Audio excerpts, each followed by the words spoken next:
Assalamualaikum warahmatullahi wabarakatuh. Selamat kembali berjumpa dalam acara Ramadan Business Talk. Kali ini kita akan membahas lebih lanjut hasil dari ranking Global Islamic Economic Indicator versi terakhir yang terbit di bulan November tahun 2020. Nah, di situ memang kita melihat bahwa ranking Indonesia memang naik. Indonesia sekarang masuk 5 besar kayak gini kan. Tapi kemudian kita masih punya PR besar kayak gini kan. Apa sih PR besarnya kayak gini kan? Indonesia sebagai negara penduduk muslim terbesar di dunia dan sekarang masuk di G20 dan sekarang punya kelas menengah yang sebenarnya cukup menarik. Ternyata masih merupakan negara yang belum bisa jadi negara pengekspor kayak gini kan. Termasuk di kalangan negara-negara yang sebenarnya sekarang ikut menggerakkan global Islam ekonomi kayak gini kan. Indonesia nggak masuk 10 besar ini kan. Yang masuk 10 besar yang kita tahu itu adalah bahkan sebagian besar adalah negara-negara yang penduduknya mayoritas bukan muslim ini kan. Termasuk ada India nomor 1, kemudian ada kayak China kayak gini kan, atau Tiongkok. Nah, di sisi lain ini kan, kalau kita melihat negara pengimpor kayak gini kan, mengimpor makanan dan minuman, Indonesia masuk 5 besar kayak gini kan. Nah, ini adalah sebuah hal yang terus terang ya jadi pertanyaan lah kayak gini kan. Kenapa sih Indonesia tidak bisa menghasilkan produk yang akhirnya berkualitas kayak gini kan? Minimal Indonesia kalau tidak bisa mengekspor, tapi bisa memenuhi kebutuhan domestik sendiri ini kan. Termasuk dari kebutuhan produk-produk yang berkualitas kayak gini kan. Karena sebenarnya Indonesia itu adalah negara yang kalau dalam makanan minuman ya tidak kurang lah yang kreatif kayak gini kan dan inovatif kayak gitu. Tapi masa sih nggak ada yang bisa menghasilkan produk yang kualitasnya bagus dalam jumlah banyak dan diterima secara luas di Indonesia sehingga akhirnya jadi pilihan dan tidak perlu mengimpor kayak gini kan. Nah, ini adalah salah satu yang sebenarnya kita harapkan kayak gini kan. Karena apa? Karena dengan mencukupi kebutuhan sendiri atau istilah ekonominya ini kan. Dengan kita bisa membuat produk yang disebut sebagai produk substitusi impor, kita sebenarnya nantinya ya minimal kita bisa menjaga yang namanya current account deficit kayak gitu.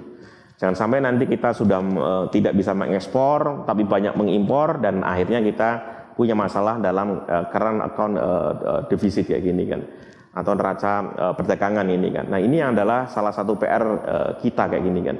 Nah, kita tahu bahwa Presiden Jokowi sejak tahun 2016 sudah melihat pentingnya yang namanya kayak global Islamic economy kayak gini kan.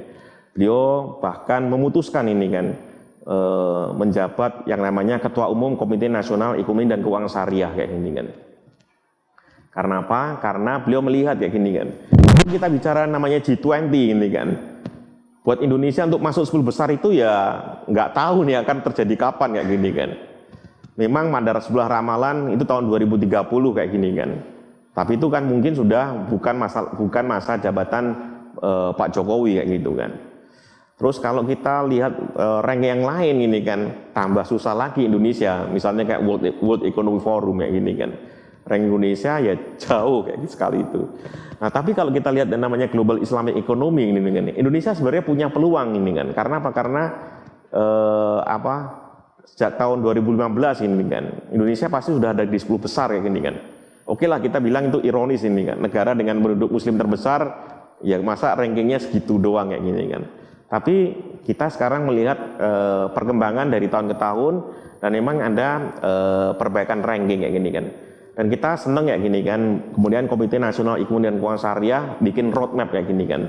Bagaimana supaya nantinya ada perbaikan ranking dan mimpinya itu adalah pada tahun 2024 kalau bisa ya minimal 3 besar, tapi kalau bisa kenapa nggak nomor 1 kayak gini kan. Dan mau nggak mau itu butuh dukungan dari pelaku usaha dalam sektor-sektor yang masuk sektor penting dalam global Islamic economy. Mau perbankan dan keuangan, kemudian makanan dan minuman, ada farmasi, kosmetik, kemudian pariwisata dan media. Nah, kita hari ini kita punya tamu dari salah satu perusahaan minuman terbesar di Indonesia dan bahkan dikenal sebagai salah satu perintis air minum dalam kemasan di Indonesia. Dan di dunia itu masuk dalam 10 besar produsen air minum dalam kemasan bermerek kayak gini kan. dalam jumlah produksi kayak gini kan. Nah ini adalah salah satu yang menarik kayak gini kan. Kenapa sih kita pengen menggarisbawahi di sini kayak gini kan? Indonesia dengan penduduk yang sekarang 260 juta, 80 sampai 85%-nya diperkirakan Muslim ini, kita memang masih menunggu data terakhir dalam sensus. Mestinya menjadi tempat yang paling enak buat produsen apapun di sini untuk menjadi pemain yang terbesar di dunia kayak gini kan. Nah contoh yang terbaik adalah yang bisa diraih oleh Aqua kayak gini kan, produsen yang merupakan pionir dalam air minum dan kemasan di Indonesia dengan menjadi pemain yang terbesar dengan market share yang kalau tidak salah 46% market share-nya. Ini bisa masuk dalam 10 besar di dunia ini kan, meskipun sebenarnya hanya katakanlah fokus di pasar domestik ini kan. Memang ada produk Aqua yang kita bisa temui di Singapura misalnya seperti itu. Tapi Singapura yang pasti bukan pasar ekspor andalan buat Aqua kayak gini. Nah itu aja sudah menunjukkan bahwa Indonesia sebagai sebuah pasar adalah pasar yang menarik untuk menjadikan Indonesia pemain yang besar ini kan. Kalau kita lihat dalam global Islamic economy ini kan, salah satunya sebenarnya adalah nggak harus melihat sebuah negara itu sukses mengekspor di mana-mana ini kan. Saya ambil contoh adalah Iran ini kan. Dia ranking nomor 1 dalam perbankan dan keuangan syariah kayak gini kan. Total asetnya itu ada sekitar 660 miliar dolar itu kan. Itu bahkan lebih besar dari total aset perbankan di Indonesia ini kan. Bayangkan ya, Iran adalah negara yang kena embargo, kena blokade dan macam-macam ini kan. Tapi aset perbankannya, dan memang totalnya adalah semuanya adalah perbankan syariah, lebih besar dari total aset perbankan di Indonesia. Padahal Indonesia tidak kena embargo, tidak kena blokade dan segala macam, dan bahkan sebenarnya bisa Anda sebuah pemain perbankan di Indonesia bisa punya kantor di luar negeri kayak gini kan. Tapi ternyata total asetnya masih kalah kayak gini kan. Nah ini adalah hal yang ironis ini kan. Iran negaranya kena embargo, penduduknya jauh lebih kecil dari Indonesia, tapi bisa punya aset yang seperti itu. Nah tapi di sisi lain ini kan, kita harus bisa meleverage ini kan, jumlah penduduk yang besar di Indonesia sebagai basis untuk membuat ranking Indonesia nantinya bisa jadi bagus ya ini kan. Karena dengan jumlah penduduk yang besar dan kebetulan GDP per kapitanya juga nggak jelek-jelek amat kayak gini kan. Mestinya bisa ini kan membuat Indonesia ini bisa memperbaiki rankingnya, termasuk kalau pemain-pemainnya itu tidak perlu pergi mana-mana kayak gini kan. Katakanlah berkonsentrasi di Indonesia. Nah hari ini kita akan bertemu dengan Ibu Intan, salah satu direktur di Aqua Golden Mississippi. Ini adalah perusahaan pionir air minum dalam kemasan di Indonesia. Aqua ini merintis dari tahun 1973, memperkenalkan air mineral yang ini kan. Pada saat ya mungkin dulu orang Indonesia tidak terbayangkan sih kenapa sih kita harus mengkonsumsi air mineral kayak gini kan. Nah hari-hari ini ya kita mungkin ya biasa ini kan mengkonsumsi air mineral kayak gini kan. Kita bahkan kalau mau mengkonsumsi katakanlah air minum dari perusahaan air minum ini kan, kita pasti akan mikir-mikir ini kan, airnya kira-kira bagaimana ini kan, apalagi air sumur tanah kayak gini kan, pasti banyak mikir-mikir kayak gini kan. Rata-rata pasti kan sekarang kita kalau mau minum pinginnya adalah air minum galon yang juga dirintis oleh Aqua, dan ini adalah salah satu contoh kayak gini kan. Bagaimana kesuksesan proses edukasi yang dilakukan Aqua dari tahun 73 sampai sekarang ini kan. Hampir 50 tahun ini kan Aqua memperkenalkan air minum dalam kemasan kayak gini kan.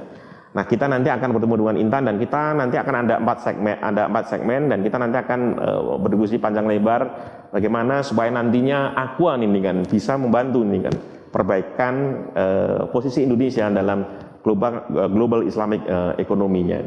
Nah kita akan mulai dalam segmen pertama dan kita akan mengundang dulu Ibu Intan. Oke, selamat siang Ibu Intan. Halo, selamat siang, Mas. Ya, Selamat siang oke, semuanya. selamat siang. Assalamualaikum warahmatullahi wabarakatuh. Waalaikumsalam ya gini. Nah, Aqua ini memperkenalkan air minum dalam kemasan terus terang memang dalam perjalanan yang panjang kayak gini kan. Dari tahun 73 ini kan. Dan Iya. yang kita tahu memang awalnya sih tidak mudah ini kan. Tapi sekarang Aqua menikmati hasilnya kayak gini. Boleh diceritakan itu, Bu? Sejarah Iya, perjalanannya benar. dulu. Jadi Aqua tuh udah lebih dari 48 tahun karena kita sebenarnya bulan Februari. Jadi sekarang udah 48 tahun lebih. Awalnya memang dari dulu tuh memang Aqua diciptakan dengan apa ya? Dengan niatan, dengan intention yang baik dari Pak Tirto sebagai foundernya. Jadi waktu itu ceritanya beliau kan pekerja di satu BUMN, kemudian sering baik luar negeri ataupun banyak tamu dari luar negeri. Nah, di luar negeri beliau terekspos dengan inovasi produk air minum. Tapi juga pada saat terima tamu, beliau juga berpikir gimana ya caranya ya biar saya bisa memberikan air minum yang berkualitas untuk tamu-tamu saya. Karena kan kita tap water itu kan nggak ada ya, nggak bisa diminum. Nah, gimana caranya saya punya produk yang bisa diminum oleh tamu-tamu saya, tapi mereka nggak sakit perut, mereka nggak diare dan sebagainya. Nah, berangkat dari situlah maka ada ide, oh kenapa nggak air minum dalam kemasan? Nah, tadi Mas Taufik sempat bilang awalnya mungkin banyak yang heran gitu kan, apalagi harganya waktu itu katanya dibilang lebih mahal dibandingkan harga bensin BBM gitu. Tapi ternyata tetap dilanjutkan terus dan ternyata tetap tumbuh dan sampai sedemikian besarnya hari ini. Jadi kalau ngomongin lebih dari 48 tahun, sejarahnya ya memang dari dulunya dengan intention yang memang baik, punya niat yang baik, dan kita teruskan. Sampai hari ini kita selalu bilang bahwa Aqua ingin menginspirasi kebaikan kepada seluruh masyarakat Indonesia melalui hidrasi sehat. Jadi kita selalu bilang bahwa yang kita berikan adalah air mineral yang berkualitas. Jadi yang memberikan hidrasi yang sehat kepada konsumen Indonesia. Dan tadi juga Mas Taufik sempat bilang bahwa pentingnya edukasi, dan itulah yang kita lakukan sampai hari ini. Bahwa kita mengedukasi pentingnya minum, memenuhi kebutuhan air minum dalam sehari misalkan, pentingnya memilih air minum yang tepat, yang berkualitas. Kemudian juga kita barengi juga edukasi mengenai, nanti mungkin saya bisa share lebih lagi pada saat saya bicara Ramadan, tapi edukasi misalkan pada saat Ramadan juga tetap harus minum. Atau melalui inovasi-inovasi lainnya, kita juga bisa berusaha mengedukasi, minumlah misalkan air putih, air mineral sejak kecil. Makanya kita punya inovasi Aqua untuk anak-anak. Atau bahkan misalkan edukasi mengenai lingkungan yang baik, lingkungan yang sehat. Karena kan hidrasi, kita minum air minum dalam kemasan, kita tidak boleh melupakan aspek lingkungan juga. Gitu. Oke, ini memang sudah Bu Intan sudah banyak bicara mengenai nanti edukasi termasuk buat anak kecil. Tapi kita nanti akan ini dulu, Bu. Pan pada awalnya diperkenalkan ini kan adalah pakai botol gelas kayak gini kan, dan biasanya itu adalah supaya nantinya untuk menggambarkan kayak kualitas ini kan. Tapi along the way kemudian kan memang mencoba dalam kemasan botol plastik termasuk gelas kayak gini kan, supaya nantinya harganya bisa terjangkau dan gampang untuk dibawa kemana-mana kayak gini kan. Karena kalau kita dalam botol gelas susah ini kan. Tapi kemudian adalah masuk dalam galon kayak gini kan, yang akhirnya sekarang jadi kayak semacam ya kita kebutuhan rumah tangga ini kan, masa di rumah kita nggak punya galon kayak gini nih kan. Ini adalah salah satu yang apa sih pertimbangannya ini kan, yang tadinya mungkin hanya diciptakan hanya katakanlah dulu untuk melayani tamu-tamu dari luar negeri yang memang biasa minum air, kemudian bisa berkembang sampai katakanlah dalam kemasan botol plastik atau kayak galon kayak gitu. Iya, jadi gini Mas, jadi kita tuh memang punya misi menginspirasi kebaikan melalui hidrasi sehat. Jadi kita pengen sebanyak mungkin, bahkan semua orang Indonesia itu harusnya kebutuhan air minumnya terpenuhi dan mendapatkan air mineral atau air minum yang memang berkualitas. Jadi misi kita adalah hidrasi untuk semua orang. Nah, kalau bicara begitu, berarti kan sebenarnya kayak accessibility itu paling penting atau bahkan relevansi. Nah, jadi kenapa kita ciptakan SKU atau jenis yang berbeda, kemasan yang berbeda? Itu lebih karena kita melihat bahwa relevansi dengan apa ya namanya konsumsi itu penting. Jadi masing-masing kemasan itu diciptakan tuh punya tujuan. Misalkan tadi Mas Taufik bilang kemasan galon, karena itu memang ditujukan untuk sumber air minum di rumah. Dimana kan pasti kan kebutuhannya banyak, makanya kemasannya besar dan bisa dikembalikan digunakan ulang.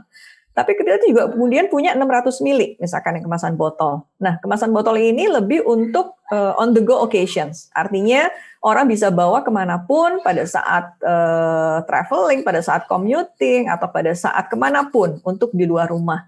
Kemudian kita punya tadi Mas Taufik bilang yang kemasan misalkan kecil, kemasan gelas. Itu juga sebenarnya punya role yang sendiri gitu. Karena misalkan untuk acara arisan, mungkin sekarang udah jarang, tapi misalkan acara rame-rame, silaturahmi, atau bahkan gathering gitu kan, itu butuh kemasan yang memang saat itu, bisa habis saat itu, makanya punya kemasan itu. Kemudian juga misalkan yang lain kita punya Aqua Reflections misalkan, yang didesainnya juga beda, desain kemasannya, karena ini kita targetkan untuk orang-orang yang makan misalkan di restoran, fine dining, atau bahkan hotel berbintang. Kenapa? Karena kalau mereka kita berikan yang kemasan gelas misalkan, itu mereka bisa jadi nggak mau kan, karena nggak sesuai dengan image atau positioning yang ingin didapatkan oleh si hotel atau fine dining maupun konsumen yang memang menengah atas misalkan. Nah, jadi akhirnya memang ada SKU atau varian kemasan yang berbeda karena kita melihat memang ada konsumsi atau occasions yang berbeda untuk masing-masing kemasan itu. Jadi masing-masing punya role-nya sendiri. Nah, kemudian tadi pertanyaannya kalau misalkan dulu kemasan botol kaca, sekarang pun masih ada sebenarnya. Makanya kita punya Aqua Reflection yang memang terbuat dari kaca. Kemudian ada juga, ini memang kita baru keluar lagi, baru launch lagi di Bali, itu returnable glass bottle untuk sektor misalkan hotel atau restoran, untuk yang memang bisa digunakan ulang, seperti yang dulu. Kenapa dulunya dari kaca, kemudian sekarang lebih banyak jenisnya dan juga dari kemasan plastik? Karena ya tadi itu, balik lagi bahwa kita pengennya semakin banyak orang yang terhidrasi, bisa memenuhi kebutuhan minumnya dalam sehari-hari dengan mudah. Jadi kan dari sisi transport, dibawa-bawa, kemudian transportasi, itu kan jauh lebih mudah ya. Kita tinggal masukin misalkan Aqua yang 330 ke dalam tas gitu, daripada masukin yang kaca kan berat banget gitu sih. Jadi bahkan kita juga punya misalkan Aqua Life 1,1 liter, itu juga sebenarnya bisa dibawa kemanapun, tapi juga tetap memperhatikan lingkungan karena terbuat dari 100% recycle plastik misalkan gitu. Jadi inovasi itu jadi salah satu hal yang memang penting juga buat Aqua. Oke, tadi Ibu Inta menyebutkan mengenai inspirasi kampanye kebaikan yang dilakukan oleh Aqua kayak gini kan. Nah, mohon maaf ini kalau pertanyaannya mungkin agak nyeleneh kayak gini kan. Jadi kan biasanya kalau kita pas katakanlah Lebaran ya segala macam, kita kan ada tamu dan udah biasanya kan kita nyediain entah mungkin aqua gelas atau mungkin aqua gelas kecil kayak gini kan, tinggal milih kayak gini kan. Nah, cuma yang sering kali kita perhatikan itu adalah biasanya tamu-tamu adalah minumnya sedikit, terus kita juga jadi serba salah gini kan, waduh dibuang terus apa gini kan. Nah, ini bagaimana ya caranya supaya nantinya orang bisa memilih kayak gini kan. Kalau memang mau minum sedikit ya udah ngambilnya yang kecil kayak gini kan. Kita kan sebenarnya kan juga nggak enak ini kan, tinggal mempersilahkan ini kan mau ngambil yang mana kayak seperti itu. Nah, cuma ini yang mungkin rasanya kita kan perlu untuk kampanye supaya nantinya bisa kayak mengkonsumsi dengan bijak kayak gini kan. Yeah. Nah, kira-kira gimana itu Bu? Karena itu dengan kemasannya ya, sudah dengan air. variasi macam-macam kemasan ini kan sebenarnya memungkinkan itu kan untuk diarahkan ya udah kalau memang nanti hanya mau minum sedikit ngambil gelas kecil kayak gini kan. Iya, sebenarnya sih role-nya si varian gelas ini tuh sekarang udah banyak pindah ke role-nya yang 330 sih Mas Taufik. Jadi semakin banyak orang yang pakai kemasan paling kecil botol 330 karena sebenarnya sama ya kayak tadi Mas Taufik bilang, aduh sayang ya airnya nggak dihabisin sama tamunya gitu. Jadi memang banyak orang yang mulai ke 330. Jadi kalau misalnya nggak dihabisin ya tinggal dibawa pulang, masukin tas gitu kan. Nah dari kita sendiri tunggu aja ada sesuatu, cuma saya belum bisa bilang, tapi kita ngerti banget sama insight ini. Jadi Tunggu aja lah nanti akan ada sesuatu inovasi dari Aqua. Oke. Terakhir Bu, sebelum nanti kita akan pindah ke segmen berikutnya ini kan. Jadi kesuksesan Aqua membesarkan pasar air minum dalam kemasan ini kan. Kemudian menarik pemain yang lain masuk nih kan. Sampai kadang-kadang kalau kita pergi keliling Indonesia, kota, kabupaten, kok tiba-tiba ada merek ini merek. Banyak yang merek lokal ya. Sampai ada yang namanya mirip segala macam kayak gini nih kan. Loh ini apa sih? Oh kayak gini, oh bukan kayak gini nih kan. Iya. Tapi ternyata Aqua tetap merupakan merek yang paling populer kayak gini kan. Apa rahasianya kayak gini Bu? Iya, memang Aqua masih jadi top of mind sih. Jadi maksudnya, apakah kita selalu juga lihat ya performance brandnya gimana. Nah, so far sih alhamdulillah masih jadi top of mind-nya. Begitu ditanya air mineral atau air minum dalam kemasan, atau bahkan kalau bicara minuman, merek nomor 1 yang paling diingat apa? Itu Aqua. Nah, kalau ngomong itu sih, kalau saya ngelihatnya ada beberapa hal ya, Mas Sofi. Yang pertama adalah relevansi. Jadi teman-teman marketing juga mungkin sangat familiar ya dengan kata-kata yang akan saya bilang. Jadi bagaimana kita tetap relevan terhadap konsumen, kepada konsumen. Konsumen di sini artinya kebayangkan kalau misalkan Aquas 20 tahun yang lalu tuh kayak target marketnya ibu saya misalkan, atau bahkan ada generasi sekarang yang belum lahir. Nah, gimana menjadi relevan saat itu? Tapi kemudian sekarang, bagaimana kita tetap menjadi relevan dengan yang sekarang, artinya generasi yang sekarang. Nah, jadi relevansi itu adalah hal yang paling penting. Termasuk tadi misalkan bicara mengenai kemasan, bicara mengenai komunikasi, itu adalah bagaimana satu brand, termasuk Aqua, tetap relevan dengan target marketnya.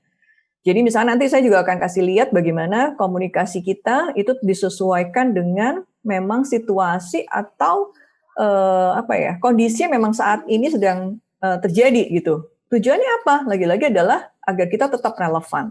Karena kalau misalkan brand tidak relevan, pasti kan konsumennya ngerasanya, oh kayaknya bukan buat saya ya, atau wah kok gitu sih, kayaknya bukan saya deh. Jadi kan lebih gitu kan. Nah makanya itulah pentingnya relevansi. Itu buat saya nomor 1 adalah relevansi. Kemudian yang kedua adalah bagaimana tetap menjadi pioneer, artinya tetap menjadi pelopor. Dulu kita pelopor. Jangan sampai hari ini kita nggak pelopor lagi. Nah, ini gimana caranya? Kalau kita selalu memastikan bahwa kita itu punya keunggulan yang memang nyata gitu, dan itu kita deliver. Artinya apa? Kita nyebutnya superiority ya. Jadi artinya superioritas atau keunggulan merek kita dibandingkan dengan merek yang lain. Jadi kita kalau dulu kita selalu mungkin air mineral itu cukup gitu ya, karena hanya ada kita misalkan. Tapi kemudian mulai banyak merek lain. Nah, kita harus punya nih satu diferensiasi yang menunjukkan bahwa kita memang lebih unggul. Makanya waktu itu kita bilang juga bahwa hanya kita yang berasal dari mata air pegunungan.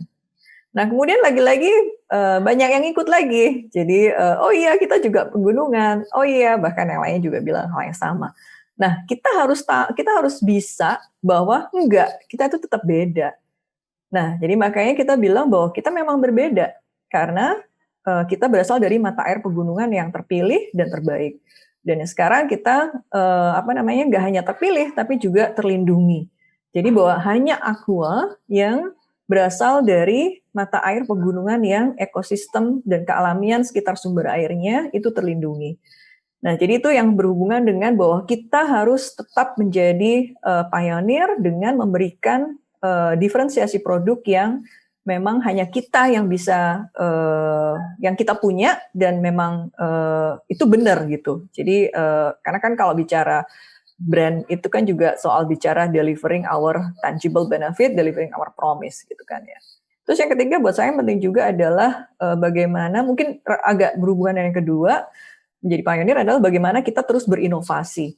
Yang saya bilang tadi juga termasuk salah satunya inovasi, tapi juga hal yang benar-benar soal inovasi adalah misalkan tadi kita punya beberapa kemasan, kemudian inovasi dalam hal komunikasi, inovasi dalam hal misalkan kita mencoba hal baru di saluran pemasaran yang baru, atau inovasi dalam hal produk, misalkan kita mengeluarkan Aqua Reflections, kita mengeluarkan Aqua Life ataupun inovasi lainnya.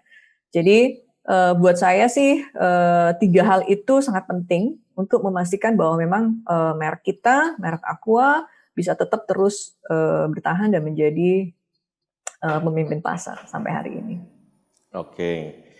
Oke, terima kasih Ibu Intan. Sekarang kita akan masuk ke segmen kedua. Nah, di segmen kedua ini sebenarnya kita akan bicara mengenai yang agak berhubungan dengan yang tadi pertanyaan terakhir, tapi akan relevan dengan tadi yang seperti yang saya sampaikan sebagai pengantar sebelum kita diskusi. Iya. Nah, sekarang di Indonesia ini ternyata yang air minum dalam kemasan sebenarnya bukan hanya Aqua dan banyak produk dari dalam negeri kayak gini kan. Tapi sebenarnya juga, kalau kita lihat misalnya di beberapa supermarket ada banyak air minum dalam kemasan merek luar kayak gini kan. Termasuk yang merek-merek yang kalau di luar negeri pun dianggap premium kayak gini kan. Iya. Aqua mungkin dibandingkan dengan yang merek-merek lokal kan bisa dianggap sebagai kayak air minum dalam kemasan yang premium kayak gini kan. Tapi ternyata sekarang kita juga ketemu ini kalau di supermarket itu adalah air minum dalam kemasan yang premium kayak gini kan. Nah, kira-kira bagaimana nih kan Aqua supaya nantinya bisa tetap jadi pilihan termasuk di segmen yang premium tadi gitu, Bu. Iya. Kalau dari kita sih sebenarnya pengennya menjangkau semua orang, Mas Taufik. Jadi kita pengennya semua konsumen ya memilih Aqua gitu. Jadi nggak hanya orang-orang yang premium atau menengah atas. Karena balik lagi bahwa kita ingin menghidrasi sebanyak mungkin konsumen Indonesia. Nah, kalau bicara misalkan tadi di supermarket juga banyak merek lain yang premium, kemudian di pasar juga banyak, bahkan termasuk misalkan merek luar negeri. Ya, balik lagi sih yang tadi saya bilang bahwa gimana memang kita memastikan kita tetap relevan, bagaimana kita memastikan bahwa kita memang beda, jadi differentiation-nya memang clear dan memang lebih unggul dibandingkan yang lainnya, dan bagaimana kita terus berinovasi. Kalau saya sih mungkin itu tetap hal yang penting ya, jadi walaupun misalkan, oh ada merek lain yang benar-benar head to head gitu ya, langsung nih lawannya Aqua. Lagi-lagi ya, akhirnya kita harus bilang bahwa kita beda kok. Ini loh, Aqua itu berasal dari sumber air yang memang terlindungi dan mineralnya beda, nggak sama dengan yang lain dan prosesnya juga berbeda karena kita begini-begini. Jadi jadi itu dia. Jadi memang differentiation bahwa kita punya pembeda keunggulan dibandingkan yang lain dan kita mengkomunikasikannya itu dengan cara yang relevan, kemudian dengan touch point yang juga relevan buat target audiens kita. Harapannya sih itu akan membantu Aqua untuk tetap sebagai market leader. Nah, tadi Ibu Intan sudah menyinggung mengenai ini air minuman dalam kemasan yang berkualitas karena dari pegunungan yang kebetulan memang benar ditiru kayak gini kan. Nah, cuma kalau beberapa merek yang dari luar ini kan kadang-kadang memang bisa terbantu karena misalnya Anda yang mengambil merek salah satu negara di Pasifik kayak gini nih kan. Nah, itu kan negara Pasifik itu kan terkenal, wah ini sananya kayaknya airnya bersih atau segala macam kayak gini kan. Itu citra yang atau mungkin kadang-kadang diambil dari pegunungan di Eropa yang kadang-kadang kita lihatnya aja, wah ya ini bagus kayak gini kan. Nah, gimana ya supaya apakah ada rencana dari Aqua supaya nantinya sumber pegunungannya itu juga kalau untuk Aqua memang ya berkualitas tinggi karena kita bicara pegunungan kan macam-macam kalau di Indonesia kayak gitu.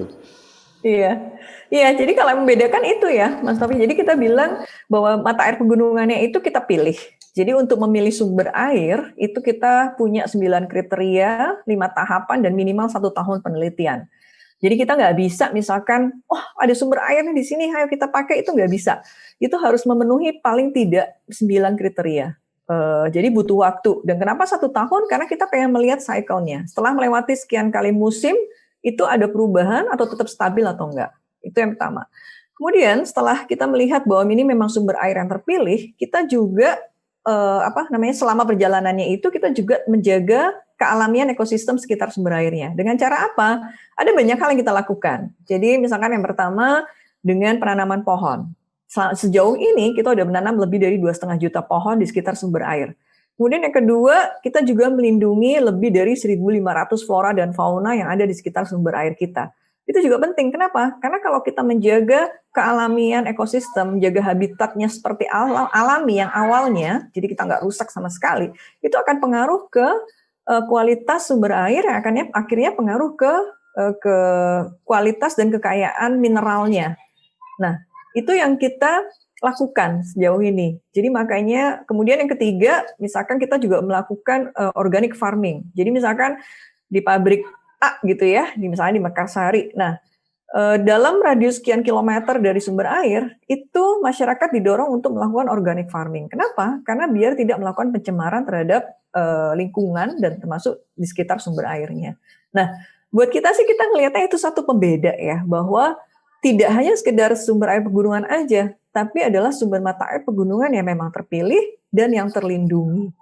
Itu yang membedakan kita dibandingkan sumber mata air lainnya. Gitu. Nah, sebenarnya kepedulian yang lingkungan seperti ini kan sebenarnya sekarang itu biasanya sekarang mulai kayak dihargai oleh kayak konsumen kayak gini kan. Cuma mungkin kalau kita lihat apa ya, selama ini tidak pernah dikomunikasikan oleh Aqua kayak gini. Gitu ya, berarti kurang ini ya, kurang banyak ya. Iya, jadi kan nggak banyak orang yang mungkin yang tahu kayak gini kan, kayak tadi misalnya kayak ini adalah dari katakanlah ikut terlibat dalam menjaga lingkungan kayak gini, kelestarian lingkungan terutama di dekat sumber mata airnya kayak gini kan. Bahkan termasuk tadi ini kan mengajak untuk menjadi kayak petani tanaman organik kayak gini kan. Ini adalah sebenarnya suatu value yang menarik ya sebenarnya. Cuma mungkin nggak banyak orang yang tahu kayak gini kan. Memang kita mulai komunikasikan ini di awal tahun lalu sih, Mas Taufik. Jadi memang kita ngelihatnya kita tuh punya sesuatu yang bagus banget, memang kita berbeda. Kenapa kita nggak komunikasikan ya? Nah makanya sebenarnya mulai tahun lalu kita bicara terlindungi untuk melindungimu, karena kita percaya bahwa sumber air yang terlindungi itu akan memberikan kualitas air minum yang berbeda untuk melindungi kesehatan masyarakat Indonesia. Gitu. Karena ini nanti relevan dengan kalau kita bicara dengan misalnya dengan pesaing-pesaingnya dari luar kayak gini kan. Karena mereka mungkin mereka berada dalam situasi situasi persaingan yang mereka menuntut seperti itu, peduli lingkungan atau enggak ini kan. Di Indonesia mungkin kurang ada kayak semacam pressure kayak seperti itu. Tapi kalau di beberapa pasar di Eropa, Amerika ini kan, pressure-nya kan sangat tinggi mengenai benar ini peduli lingkungan segala macamnya kayak gini kan. Iya, kalau bicara peduli lingkungan kita tuh sebenarnya Aqua itu sebagai satu-satunya FMCG yang mendapatkan B Corp. Mungkin Mas Taufik pasti tahu lah ya, B Corporation. Jadi dan kita yang pertama mendapatkan di sini di Indonesia. Jadi itu salah satu wujud bahwa memang kita tidak hanya menjual atau mendistribusikan produk, tapi kita adalah perusahaan yang memang memperhatikan semua aspek, termasuk lingkungan. Oke, nah dengan kita dulu pernah mengundang tim Aqua untuk bicara mengenai kayak B Corp kayak gini kan di kantor Markplus kayak gini. Nah ini sebenarnya kan kalau pencapaian untuk kayak B Corp ini kan nggak banyak yang sebenarnya bisa kayak gini kan. Dan sebenarnya itu adalah salah satu yang sebenarnya bisa jadi kayak diferensiasi, termasuk kalau Aqua itu dibawa ke pasar luar kayak gini kan. Iya. Nah ini kita kadang-kadang penasaran ini kenapa ya kok Aqua yang sebenarnya di Indonesia bagus, punya pasar yang bagus ini kan. Dalam arti share-nya tinggi, harganya juga bagus ini kan. Tapi kok di luar nggak banyak ditemui kayak gini kan. Di luar negeri ya? Kayak gitu. Karena sebenarnya gini ya, tadi balik ke kita sebenarnya soalnya memang pengennya sebanyak mungkin konsumen Indonesia yang terhidrasi. Jadi artinya bahwa kita tuh masih punya peluang yang opportunity yang besar banget di lokal gitu Mas Taufik. Jadi di Indonesia sendiri tuh kebutuhan itu masih besar. Nah kalau kita harus ekspor atau masuk ke pasar luar negeri, itu takutnya kebutuhan di dalam negeri pun tuh sebenarnya masih besar sekali gitu loh. Kita itu kan saya nggak bisa menyebut angka penjualan ya, tapi kan kebayang kan bahwa dengan 260 juta penduduk, itu kalau misal kita minum satu hari 2 liter, artinya 8 gelas kalau galon, atau misalkan 4 botol 600 mili. Kebayangkan kalau misalkan sekian banyak orang Indonesia yang harus memenuhi kebutuhan hidrasinya dan mereka pakai Aqua. Nah sejauh ini memang kita masih fokus ke dalam pasar dalam negeri, ke lokal. Kenapa? Karena kita lihat bahwa kita pengennya memang semua orang Indonesia terhidrasi dulu nih. Nah dengan yang sekarang aja tuh kayak kapasiti kita aja tuh juga udah besar gitu dan untuk mencukupi kebutuhan lokal. Bukan berarti kita nggak mau berkompetisi dengan ke luar negeri, enggak, tapi memang kita pengennya orang Indonesia sendiri harus terhidrasi sehat dulu. Gitu. Oke, nah kenapa saya tadi bertanya itu Bu? Karena gini, Indonesia memang negara besar ini kan. Kalau wilayahnya besar, penduduknya besar ini kan. Tapi sebenarnya kalau di dunia, ya Indonesia relatif tidak dikenal kayak gini kan. Nah, salah satu yang sebenarnya nanti bisa membantu Indonesia dikenal ini kan, itu adalah merek-merek asal Indonesia ini kan. Misal seperti kayak Aqua kayak ini kan, yang kalau dari produksi, kalau ini kan Anda kan asosiasi air minum dalam kemasan dunia ini kan. Kalau dari produksi kan sebenarnya Aqua masuk 10 besar kayak gini kan. Tapi mereknya kan di luar negeri kan tidak banyak dikenal kayak gini kan. Sementara ini kan Anda katakanlah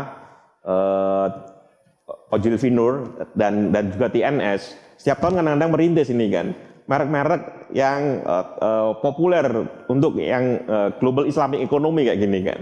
Mereka bikin ranking kayak gini kan.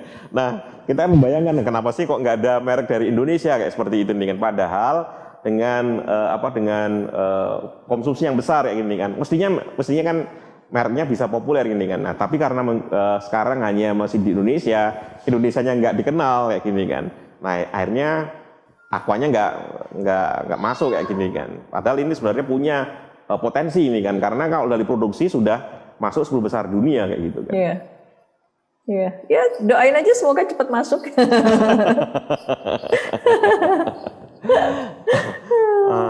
Karena itu salah satu yang sekarang jadi PR buat Indonesia ini kan. Indonesia gimana mau naik rankingnya nih dalam global Islamic economy ini kan. Pasti kan butuh merek-merek asal Indonesia yang nanti bisa membuat orang saya kalau gitu pengen mengkonsumsi produk dari Indonesia gitu. Oke. Nah, Bu, sekarang nanti kita akan masuk di segmen ketiga nih setelah tadi kita bicara ke sini. Nah, ini kita tahu tadi Bu Intan sudah menyebutkan bahwa per Februari Aqua itu sudah 48 tahun ini kan. Sudah mau 50 tahun ya ini kan. 2 tahun lagi kira-kira. Dan itu kalau kita lihat yang mengkonsumsi ini kan, ini sekarang sudah dari bermacam-macam generasi ini kan. Dari baby boomer sampai kayak Gen Z, bahkan sekarang mungkin Alpha gini kan. Nah, ini kan sekarang mengkonsumsi Aqua kayak gini kan. Ini gimana ya supaya apa sih rahasianya ini kan, sehingga Aqua ini bisa kayak lintas generasi ini kan, karena nggak sembarang merek itu bisa lintas generasi. Kadang-kadang Anda katakanlah Gen Y atau Gen Z yang merasa nah itu mereknya babe gue atau emak gue atau kakek kayak gini kan. Kira-kira bagaimana itu Bu? Iya, ini sih Mas Taufik, jadi tadi relevan. Jadi gimana brand mereknya itu harus relevan gitu loh. Tetap dilihatnya, oh ini merek saya nih, atau tetap kelihatan selalu fresh gitu loh. Nggak yang kok zaman dulu banget sih mereknya, nggak yang gitu loh. Jadi, nah itu nggak hanya dari sisi produk ya, tapi juga dari sisi komunikasi. Kemudian dari sisi misalkan apakah desain labelnya, atau apakah misalkan inovasinya, atau bahkan misalkan channel komunikasi. Jadi misalkan di mana Gen Z atau milenial ada di digital, nah we have to be there gitu. Jadi gimana kita tetap harus relevan dengan ada di situ, dan memang dengan materi atau konten yang memang relevan dengan mereka. Karena jadi itulah pentingnya kenapa makanya kita juga membedakan gitu. Misalkan ngomongin soal galon, target audiensnya kan berarti lebih ke yang millennials moms misalkan. Sementara kalau SPS target audiensnya lebih ke yang aktif young adult misalkan gitu. Jadi orang-orang yang memang masih aktif, yang on the go selalu. Nah, itu kita ngelihatnya memang dua target yang berbeda. Nah, buat kita gimana caranya kita tahu insight dari si target ini?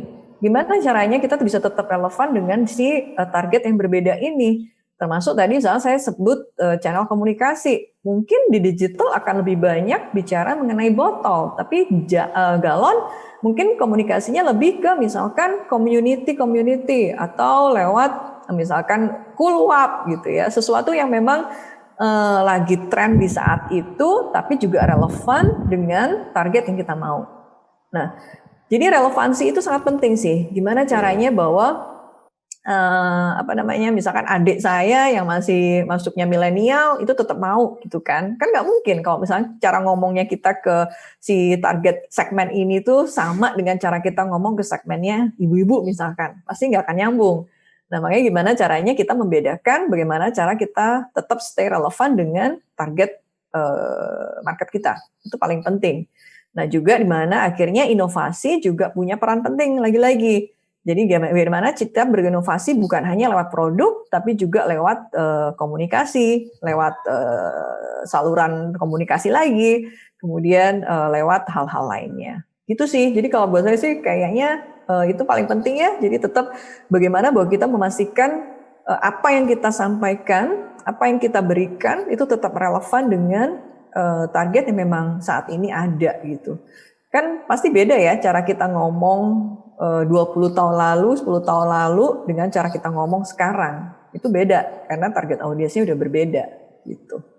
Nah, Aqua kalau kita lihat dari bahan baku dan sampai mungkin botolnya ini kan, sebenarnya kita pasti sudah membayangkan itu adalah produk yang halal kayak gini kan. Tapi tetap buat Aqua itu tetap ternyata peduli dengan sertifikasi halal, dan ya kita tahu juga bahwa hampir Aqua itu langganan menerima penghargaan dari LPPOM MUI kayak gini kan. Iya.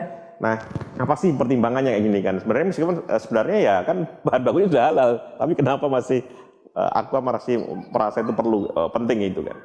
Iya, buat kami sih halal itu harus, Mas Taufik. Jadi nggak ada produk kita yang nggak halal, nggak bisa. Semuanya harus halal. Itu jadi kayak satu atribut produk yang memang harus kita punya gitu. Kita nggak bisa nggak halal.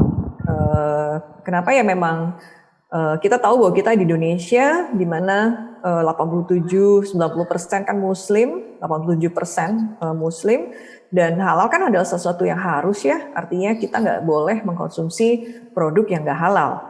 Jadi makanya again biar bisa relevan dengan target market kita, makanya kita harus halal. Tapi juga kita percaya internally kita filosofi kita adalah kita harus halal gitu. Jadi apa ya, kayak misalkan saya gitu, saya kan juga ya nggak mungkin saya mau kerja di tempat yang produknya halal gitu misalkan. Jadi secara internal pun kita punya belief bahwa semua produk kita itu harus halal gitu.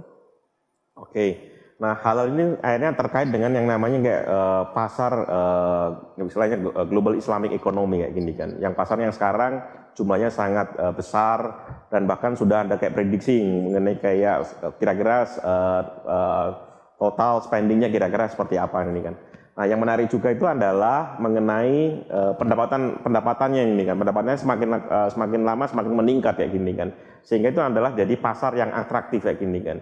Tapi ini jadi pasar yang tidak mudah ini kan. Kita bisa melihat dalam contoh kalau kita fenomena umroh ini kan. Ada orang umroh tapi habis itu pengen lanjut ke Turki, ada yang pengen ke Eropa kayak gini kan. Karena merasa ya sekalian lidah libur dan ada duit kayak gini nih kan. Yeah. Atau kadang-kadang kalau fenomena lain orang pergi ke Korea, ke Jepang segala macam, tapi untuk yang Muslim tour kayak gini nih kan. Nah, ini karena apa? Karena memang ada needs-nya. Ada punya duit ya segala macam seperti itu. Nah, kalau sekarang kita balik di Aqua ini kan, gimana caranya ini kan? Karena mereka mungkin ya merasa kalau produknya gitu-gitu aja, kemasannya gitu-gitu saja, ya mungkin ya dianggap biasa kayak gini kan. Mereka mungkin merasa aku kan punya duit bisa mau spend yang lebih kayak gini. Nah, kira-kira bagaimana nih Aqua menyikapi fenomena seperti itu dengan misalnya kayak pasar Muslim yang sekarang dengan spending yang semakin tinggi kayak gini kan? Iya, sebenarnya kalau gini sih Mas Taufik, jadi kita balikin lagi bahwa bukan berarti bahwa kita pengen memposisikan produk kita hanya untuk Muslim, enggak ya. Jadi balik lagi bahwa misi kita adalah ingin menghidrasi sebanyak mungkin konsumen Indonesia. Nah, pada saat kita bicara masyarakat Indonesia, 87%-nya Muslim. Jadi kan nggak mungkin ya kalau misalkan kita nggak menargetkan mereka, karena kebayangkan kalau akhirnya yang beli kita tuh yang cuman sisanya gitu, kan berarti artinya kita nggak bisa mencapai misi kita. Makanya kita bilang bahwa halal, sertifikasi halal itu adalah sesuatu yang mandatori, itu adalah sesuatu yang kayak apa ya? wajib gitu kayak hygiene factor yang memang kita harus punya agar kita bisa relevan dengan yang 87% konsumen Indonesia gitu. Nah, tapi apakah ini berarti bahwa kita hanya menargetkan mereka? Enggak. Kita maunya sebanyak mungkin konsumen mengkonsumsi kita karena kita pengen kita bisa menghidrasi sebanyak mungkin orang gitu. Jadi bukan berarti kita memposisikan hanya untuk segmen tertentu, enggak. Kita pengennya tetap semua, tapi kita harus memastikan bahwa memang majority segmen yang memang sebagian besar segmen kita tetap bisa relevan dan bisa mereka konsumsi gitu. Oke, terima kasih Bu Intan. Sekarang kita akan masuk di segmen terakhir ini kan. Kita lihat yang namanya kayak fenomena digitalisasi ini kan. Yeah. Terutama dengan yang di sosial media dan kadang-kadang kita lihat misalnya ada meme itu mengenai salah satu dari iklan Aqua nih, nggak konsentrasi nafkah itu kan. Ada Aqua? Ada Aqua. So, itu kan akhirnya seringkali itu yang paling banyak di-share kayak gini kan. Nah, tapi bagaimana sih sebenarnya Aqua memanfaatkan fenomena digitalisasi ini sebenarnya? Iya. Apakah hanya dilepas sehingga akhirnya jadi viral-viral sendiri atau apa kira-kira gitu? Iya, sebenarnya sih lumayan banyak ya Mas Taufik, maksudnya nggak hanya yang itu ya, tahun lalu tuh kita sempat trending topik tuh bahkan sampai 5 kali ada kayaknya. Jadi trending topik di Twitter misalkan atau bahkan semua orang ngomongin gitu ya viral, itu lumayan sering sih. Nah, jadi kalau buat kita juga sama, digital itu kita ngelihatnya adalah channel komunikasi yang harus gitu. Kenapa? Karena memang generasinya sekarang itu memang semuanya udah digital. Bahkan sejak COVID itu kan lebih tinggi lagi ya. Maksudnya orang, bahkan yang tadinya mungkin ibu-ibu nggak terlalu perhatian dengan digital channel gitu. Sekarang semuanya udah di OTT nontonnya, drakor di OTT platform gitu misalkan. Atau mereka udah lebih banyak saling bahkan kalau misalkan ibu-ibu melihat referensi produk tuh udah di community mereka yang misalkan ada di Facebook community atau bahkan misalkan yang kayak apa ya, saya mungkin nggak nyebut merek tapi kayak misalkan komunitas ibu hamil lah, komunitas parenting lah atau apapun gitu. Itu ibu-ibu juga udah mulai banyak di situ. Jadi buat kita digital itu sangat penting. Kenapa? Semakin banyak orang yang memang ada di situ. Baik yang millennial segment ataupun Gen Z atau bahkan yang segmen lainnya terutama setelah COVID itu semakin banyak lagi. Nah, buat kita itu penting sih. Jadi dalam setiap kampanye atau dalam setiap komunikasi kita pasti akan masukin digital sebagai salah satu touch point untuk komunikasinya. Oke. Nah, ini kan kita tahu bahwa namanya di dunia digital ini kan sebenarnya banyak komunitas ini kan. Termasuk komunitas yang sebenarnya adalah mungkin mulai kayak peduli lingkungan ini kan. Ini sekarang misalnya di sosial media sedang heboh karena ada film Pulau Plastik misalnya seperti itu yang sekarang diputar keliling di berbagai kota di Indonesia kayak gini kan. Nah, salah satu yang kemudian jadi tantangan itu adalah ya secara nggak langsung yang ini kan itu banyak produsen yang menghasilkan plastik itu kan kena jadi kayak guilty by association kayak gini kan. Nah, kira-kira bagaimana ya supaya nantinya kayak Aqua ini bisa engage dengan komunitas di digital untuk melakukan edukasi ini, karena gimana pun itu adalah merupakan kebutuhan kayak kerja besar ini, kerja bersama, nggak mungkin ini hanya satu pihak segala macam ini kan, supaya nantinya katakanlah untuk mau sama-sama untuk konservasi dan segala macamnya. Itu benar banget Mas Taufik. Jadi memang kalau bicara mengenai sampah plastik itu kan nggak bisa hanya 1-2 orang atau 1-2 pihak gitu ya. Ini butuh kolaborasi dan kerjasama dari semua pihak. Nah itu juga yang kita sadari, itu yang Aqua sadari. Makanya kenapa kita bisa menginisiasi, itulah yang kita lakukan. Dimana sebenarnya, oke saya mundur sedikit mungkin. Dulu sebenarnya sejak tahun 83, Pak Tirto itu udah punya yang namanya program Aqua Peduli. Di mana saat itu semua orang belum ada yang berpikir, beliau sudah berpikir bahwa kita harus punya namanya Aqua Peduli. Itu sampai sekarang masih ada loh foto truknya, mobilnya yang memang keliling untuk mengumpulkan sampah plastik. Nah, 2 tahun lalu, 2019 ya, 3 tahun lalu berarti, itu kita meluncurkan program Bijak Berplastik. Di mana kita di situ berusaha mengajak semua orang, karena kita sadar bahwa kita nggak bisa sendiri, 1 atau 2 orang, 2 pihak aja, tapi kita harus semua saling bekerja sama dan berkolaborasi. Makanya kita pengen bikin gerakan yang namanya Bijak Berplastik. Di dalam gerakan Bijak Berplastik ini, itu ada 3 pilar. yaitu pilar collection, jadi pilar untuk bagaimana kita mengumpulkan sampah plastik. Kemudian yang kedua adalah pilar edukasi, di mana bagaimana kita mengedukasi sebanyak mungkin orang. Dan pilar yang ketiga adalah inovasi, bagaimana kita membuat inovasi. Ujung dari semua gerakan bijak berplastik ini adalah bahwa kita punya komitmen misalkan untuk koleksi.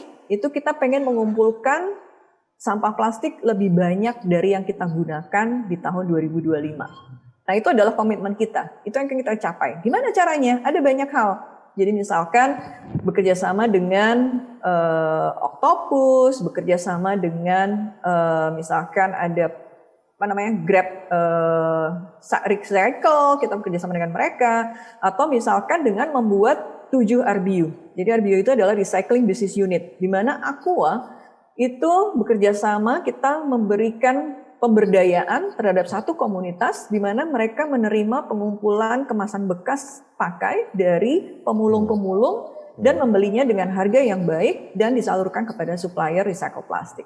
Jadi itu beberapa contoh inisiatif dari pengumpulan atau collection. Yang kedua adalah edukasi. Edukasi kita juga punya komitmen bahwa di tahun 2025 kita pengen mengedukasi sekian juta anak-anak yang mengerti mengenai sampah plastik. Caranya gimana? Caranya ada banyak juga.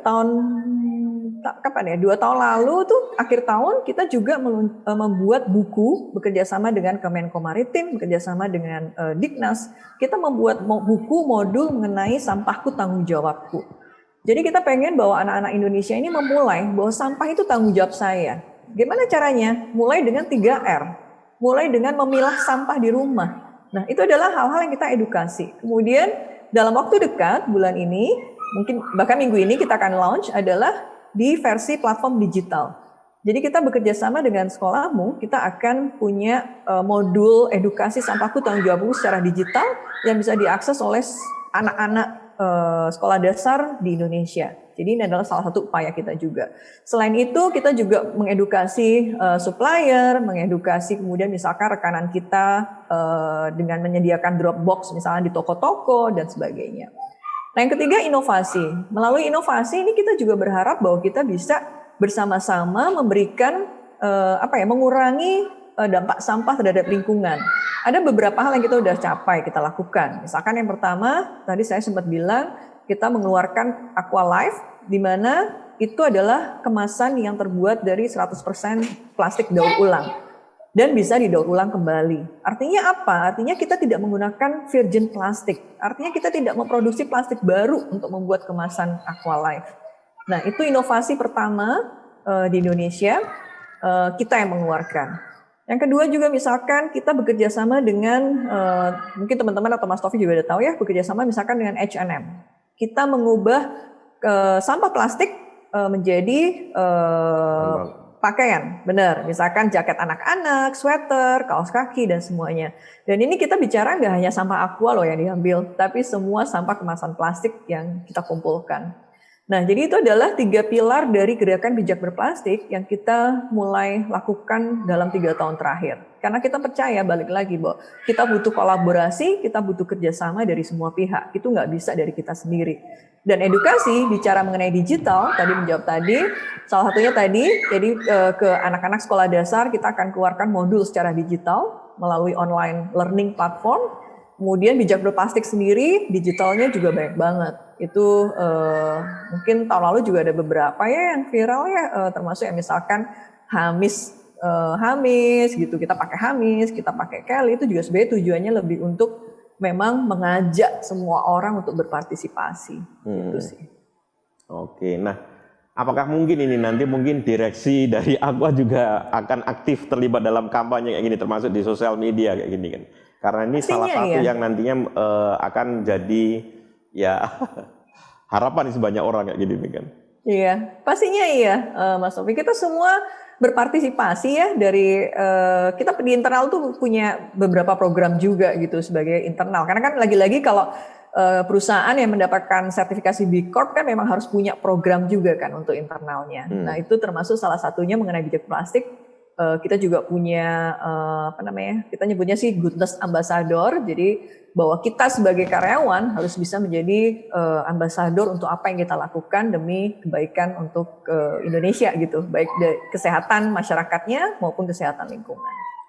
Oke, nah ini terakhir ini Bu, ini kan memang tadi beberapa kali Ibu menyampaikan ini kan, Aqua ini memang selalu istilahnya mengajak kampanye kebajikan atau goodness kayak gini kan. Kebaikan. Nah, iya. Dulu mungkin salah satu yang paling terkenal itu adalah karena muncul dalam iklan itu adalah donasi untuk di daerah yang sering ada kekeringan kayak gini kan. 1 untuk 10. Nah, itu adalah salah satu kayak gini kan. Terus kemudian sekarang kan kita mulai kayak plastik kayak gini kan.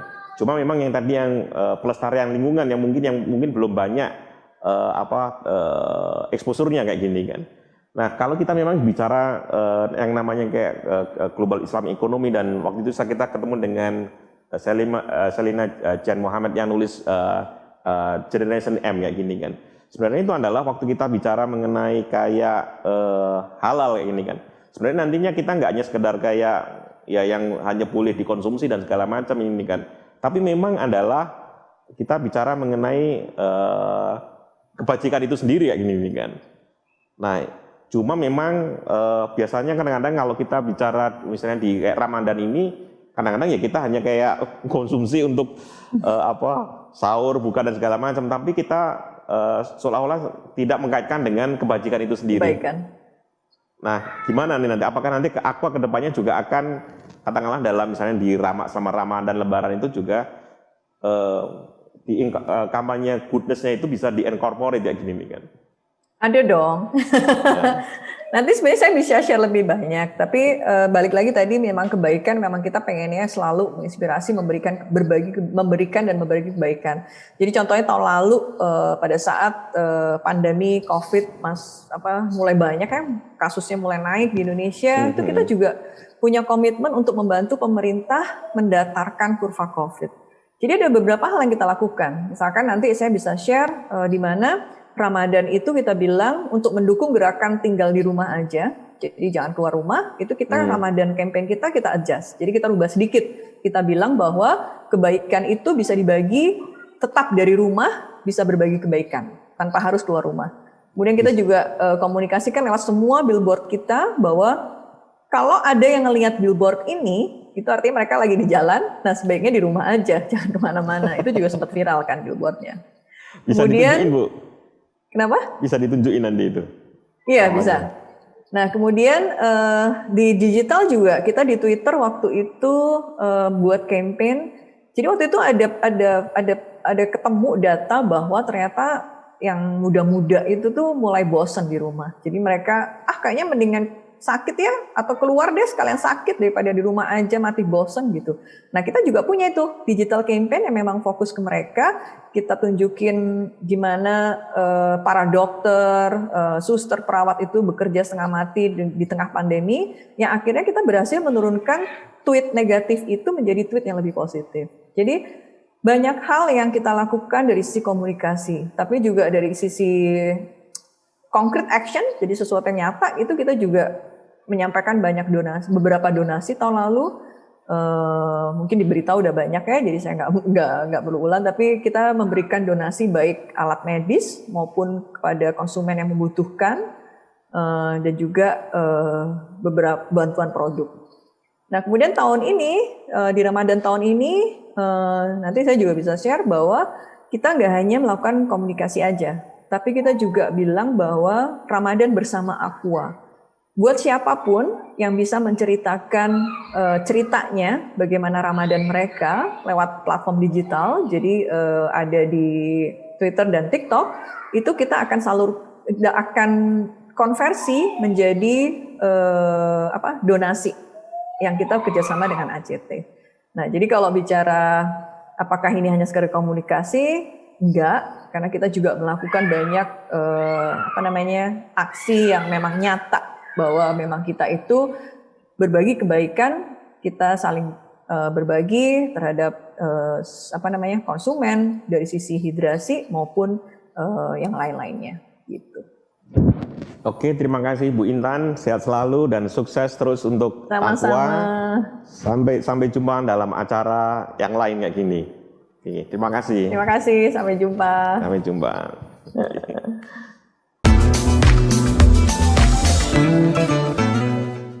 Oke, barusan kita ikuti perbincangan dengan Ibu Intan dari PT Aqua Golden Mississippi. Sekarang itu adalah milik dari Danone. Itu adalah salah satu perusahaan FMCG besar di dunia.